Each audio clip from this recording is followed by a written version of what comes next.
Hello friends, today we are going to be putting together a few things that we have already learned. So we are working on proportional equations. We have already used graphs a little bit. We've already used tables a whole bunch. And we've already learned how to use equations. So today, instead of learning something crazy new, we're just going to put everything together that we've already learned. This question says, Peter is renting wave runners for a company party. Each wave runner holds 3 people. We want to complete the table and the graph in order to show this relationship. So, if each wave runner holds 3 people, that means that if I have one wave runner, it will hold 3 people. So if we think about our constant of proportionality, that's what we need to multiply this number by to get to this number. Well, in this case, we're going to multiply by 3. Let's do this all the way down. 0 times 3, well, even just thinking about that, if we don't have any wave runners, can we have any people riding wave runners? No. So we're still going to have 0 people. 2 times 3 is 6. Now, in this one, we don't have the number right here, and we need to find it. So we're going to go backwards, do the opposite, which is divide by 3. 9 divided by 3 is 3.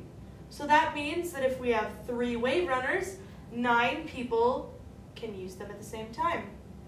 8, again, times 3 is 24. Oh, we have this variable here. Well, even though some people get a little bit scared when we start adding letters to math, it's not that big of a deal, right? We're going to do the same process that we've already done. W times 3, that gives me 3W. Now, working on filling in the graph, we know that this part of our table is always the X value, this part is always the Y value. And on our graph, matching it up, going across this way is our X value, that tells us our number of wave runners, and going up and down is our Y value, which tells us our number of people. Now, all we need to do is plot these points that we've figured out from using the table. So, if I have 0 wave runners, I'm going to go to the right 0. If we have 0 people, I'm going to go up 0. So my first point is going to be right there. Now, if I have 1 wave runner, and that's an X value, I'm going to move to the right 1 space.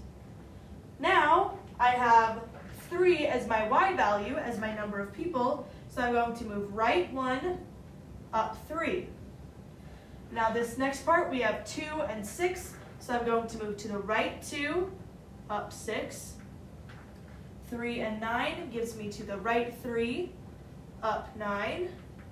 Then we have 8 and 24. I would move to the right 8 and up 24. But our graph only goes up to 15, so I'm not going to put in that point. Then, looking at this one, do we have a W on our graph? No, we don't. So we can't actually graph that part. So this is what our graph looks like. Now, our first question says, write an equation that shows the relationship between the number of people, P, that can ride and the number of wave runners, W. So, we know with an equation that we have to have something equal to something else, okay? We want the number of people, and we're going to label that with the letter P. We want to figure out how many people can ride based on the number of wave runners. Well, if we look here, the wave runners, we multiplied that amount by 3 to get the number of people that can ride. So that means that P is going to equal 3W. And that is our entire equation. The next part says, use your equation to determine the number of people that can ride if Peter rents 20 wave runners. So, let's write down our equation. We still have P equals 3W, and we want to know if he rents 20 wave runners. So, I need to go to where I would put in the amount of wave runners. That's this W right here. And I'm going to put 20 into my equation. Now, this says P equals 3 times 20. 3 times 20 is 60. And that means that if he rents 20 wave runners, 60 people can ride.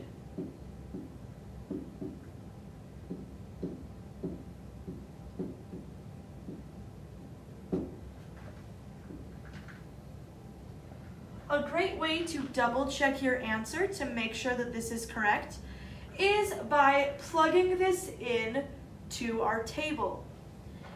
If we have 20 wave runners, what do we need to do to figure out how many people can ride? Well, we would multiply it by 3. 20 times 3 gives me 60. That 60 matches up with this 60, so we know we did it correctly. Now, this is a very similar problem. Bubba's Body Shop charges $25 per hour to fix a car. We want to complete the table and the graph to represent this situation. So, if it's $25 per hour, we are practiced enough in using unit rates that we know per hour means I will have 1 hour. So I'm going to go onto my table and see where it says 1 hour.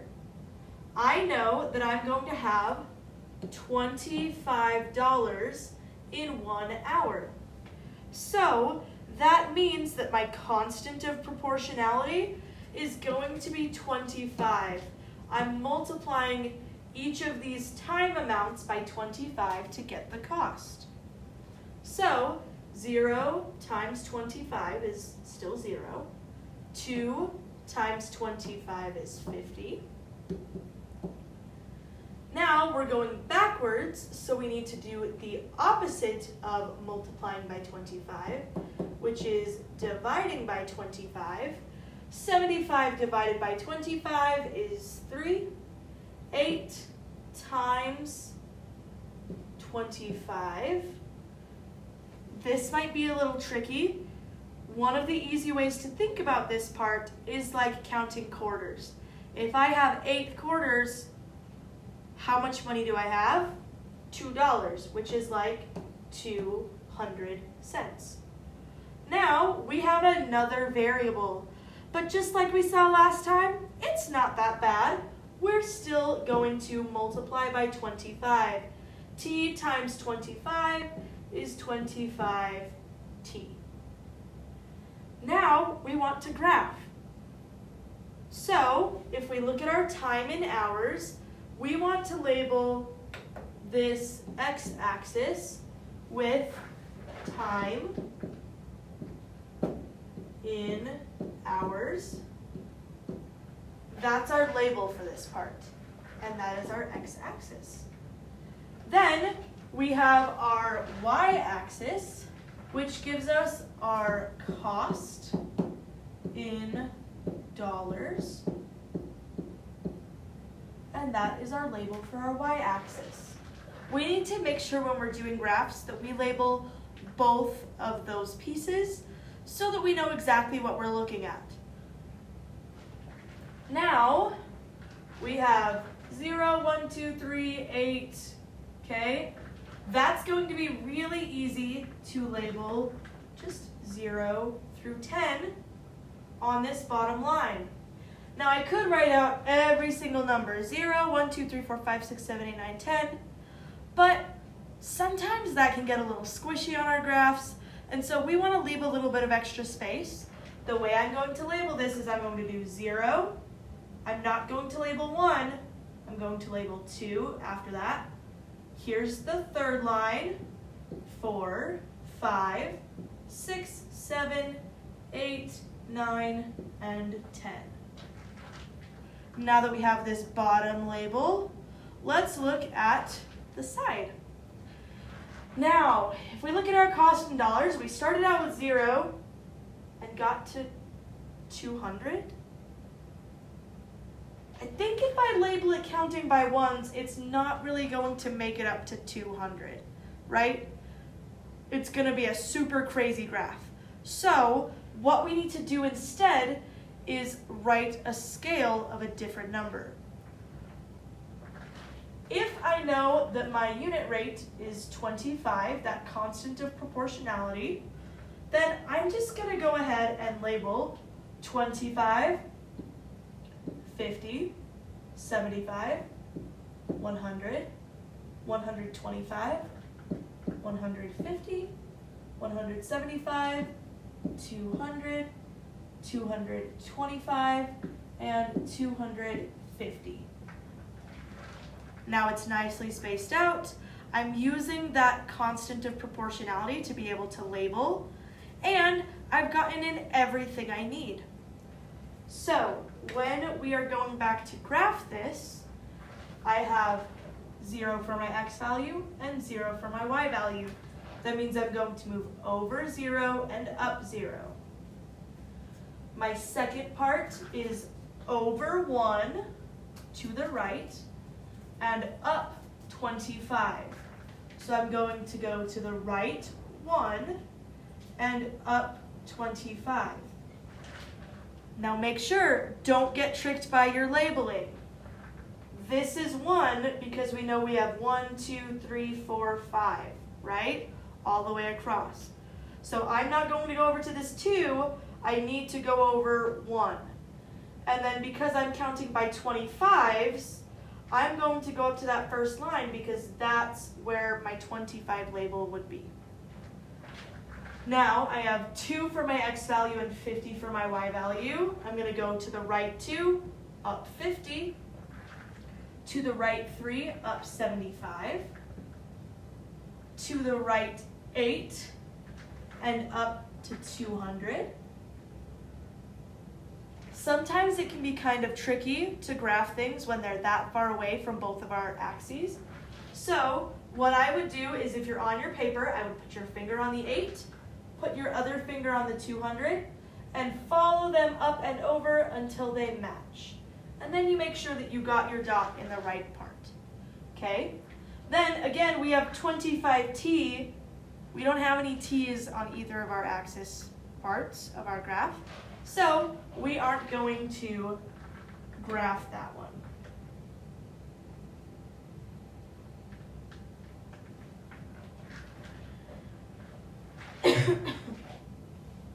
Now, it says, write an equation that models the relationship between the cost Bubba charges to fix your car based on the number of hours you worked on it. He worked on it. So, we want our equation. We're going to have that equal sign. And we want to find the relationship between the cost and the amount of hours he worked on it. So let's start out with the cost. Well, all we have to do here is look, our cost is something times the amount of hours he worked on it. So, if we don't know how many hours he worked, that's where we would put our t. T times 25, that is equal to my total cost. So, C equals 25t. Notice something really cool. In order to figure out our equation, all we're doing is taking this constant of proportionality and multiplying it by the time to get the total cost. We're taking the constant of proportionality, multiplying it by the time to get that total cost. Okay? Now it says, where do we see the unit rate in the equation? Well, we know that our unit rate is the constant of proportionality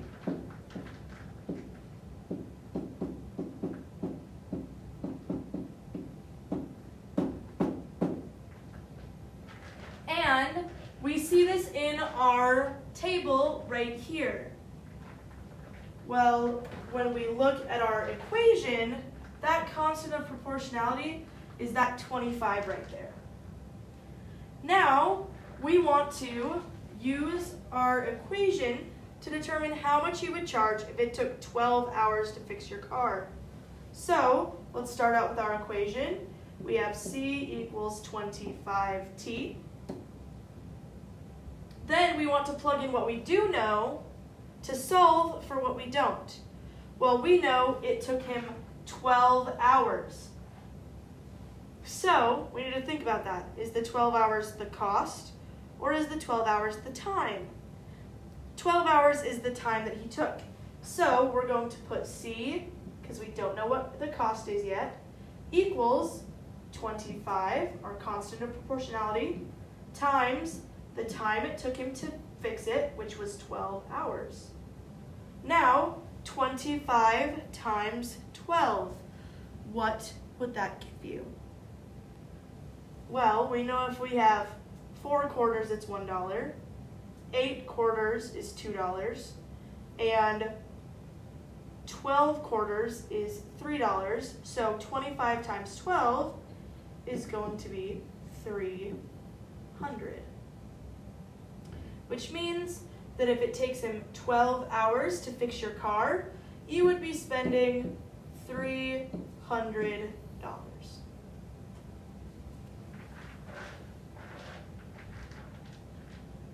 This next one is a little bit different than what we've been doing, but it will be very similar and you guys will still be able to figure it out. Felipe's family is taking a road trip.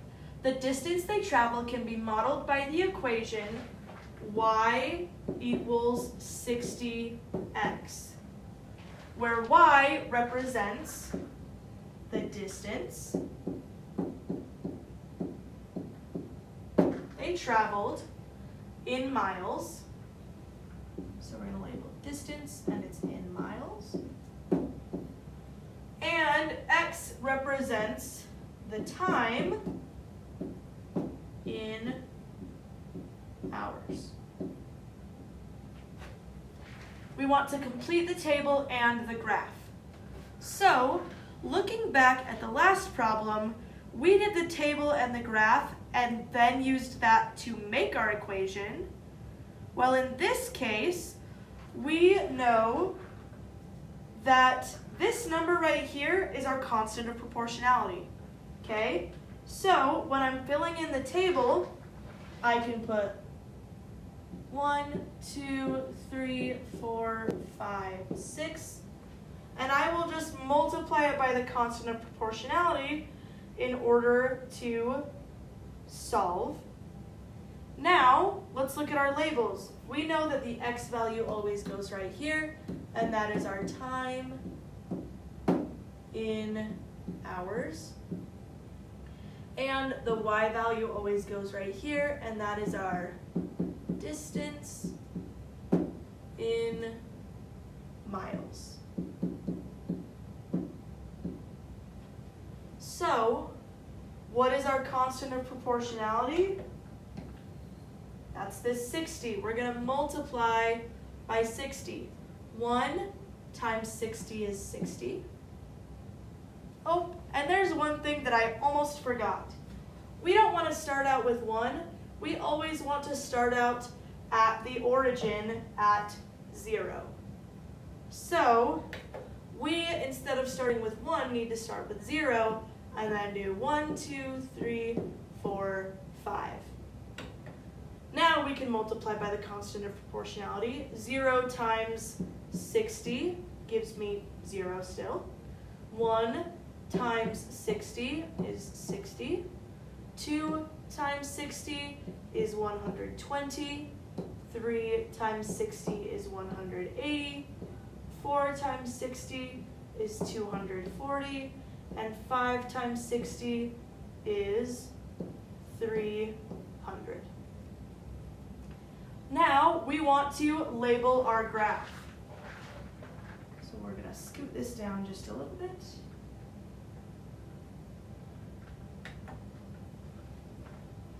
Our x value right here is our time in hours. Our y values represent our distance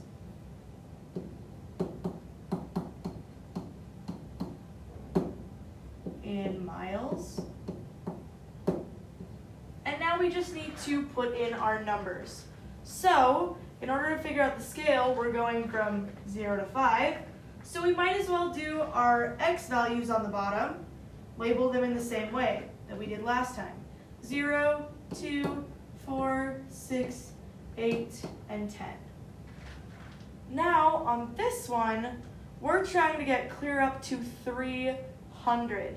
So, what might be easiest is just using that constant of proportionality as our scale. We can do 60, 120, 180, 240, 300. Well, now that's getting pretty big, right?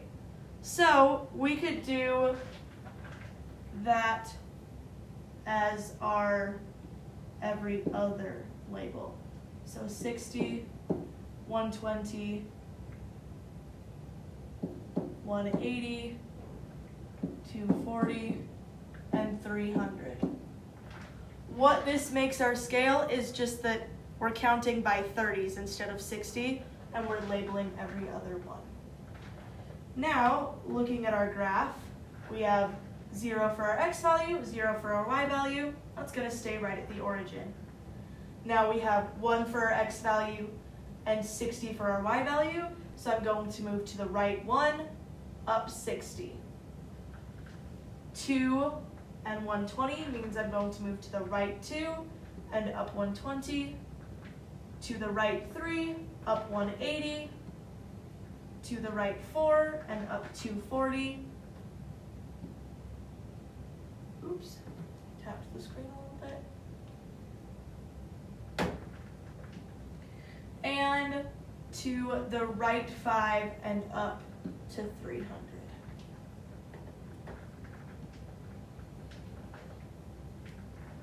And that would be my completed graph.